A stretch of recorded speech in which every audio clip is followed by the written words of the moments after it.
Assalamualaikum warahmatullahi wabarakatuh. Selamat pagi anak-anak. Hari ini kita akan belajar tema 9, subtema 3, pembelajaran 1. Yuk, sebelum kita mulai belajar, jangan lupa berdoa agar diberikan kemudahan hari ini. Ayo anak-anak, apakah kalian masih ingat apa yang dimaksud dengan iklan? Iklan adalah sebuah informasi yang bertujuan untuk mendorong, membujuk, memberikan pengaruh pada halayak ramai atau banyak orang agar tertarik pada barang atau jasa yang ditawarkan. Kalian kan sudah tahu nih iklan itu apa. Lalu tujuan iklan itu untuk apa? Kenapa harus ada iklan? Iklan bertujuan yang pertama memberikan kepada halayak ramai tentang informasi suatu produk atau jasa. Yang kedua, mempengaruhi halayak ramai tentang suatu produk atau jasa. Yang ketiga, menyarankan seseorang untuk membeli dan menggunakan suatu produk jasa yang diiklankan. Yang keempat, memberi informasi tentang produk dan jasa.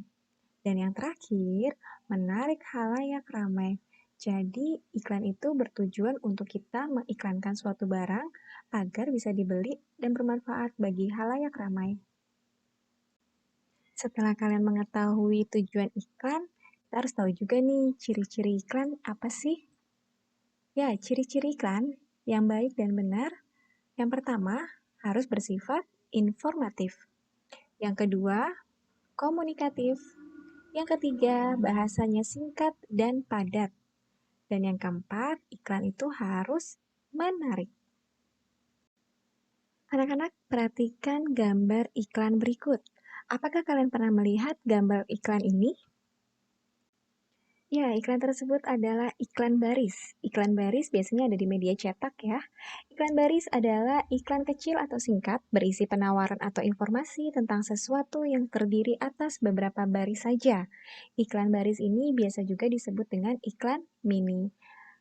Yuk kita belajar tentang ciri-ciri iklan baris apa aja sih? Ciri-ciri iklan baris yaitu yang pertama terdiri atas 2-3 baris, informasi yang terkandung di dalamnya hanya informasi penting saja. Ditulis secara singkat, padat, namun jelas. Yang kedua dikelompokkan sesuai dengan jenis barang atau jasa yang ditawarkan. Yang ketiga berupa kalimat-kalimat pendek dan biasanya menggunakan singkatan-singkatan untuk menghemat tempat. Yang keempat, sebagian iklan baris dilengkapi dengan gambar ukuran kecil atau tidak berwarna. Yang kelima, dilengkapi dengan nomor telepon penjual untuk dihubungi pembeli. Yang keenam, tidak menggunakan ilustrasi grafis. Dan yang ketujuh, biaya pemasangan tergolong lebih murah karena tidak membutuhkan tempat yang lebar. Lalu berikutnya ada iklan seperti yang ada di layar. Pernahkah kalian melihat iklan seperti ini? Ya, iklan tersebut disebut dengan iklan kolom. Iklan kolom adalah iklan yang pemuatannya memanfaatkan beberapa bagian kolom dari halaman surat kabar. Iklan kolom memiliki ciri-ciri yang pertama terdiri atas ilustrasi atau gambar, atau foto, atau bagan, dan kata-kata. Yang kedua, ukurannya lebih besar dibandingkan iklan garis. Yang ketiga, berisi penawaran, ajakan, dan bujukan untuk membeli produk atau jasa yang ditawarkan. Bisa juga berupa iklan pribadi atau keluarga yang berisi ucapan seperti berita duka cita atau ucapan pernikahan. Jadi kalian sudah tahu ya perbedaan iklan garis dan iklan kolom. Selanjutnya, agar dapat menarik perhatian halayak, iklan dalam media cetak memiliki ciri-ciri bahasa seperti berikut. Yang pertama, menggunakan bahasa yang singkat, padat, dan jelas. Yang kedua, menggunakan bahasa yang memikat dan memiliki daya sugesti. Yang ketiga, menggunakan kata konotasi yang positif. Dan yang terakhir, isinya bersifat objektif, jujur, singkat, jelas, dan menarik.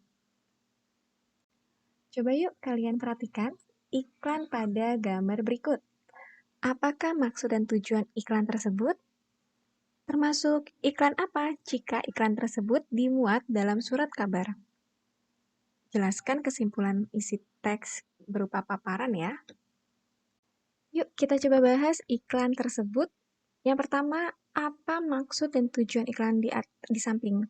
Maksud dan tujuan iklan adalah untuk menghimbau masyarakat menjaga kesegaran udara di tempat umum, tempat kerja, dalam rumah, dan tempat ibadah. Caranya dengan tidak merokok di tempat-tempat tersebut.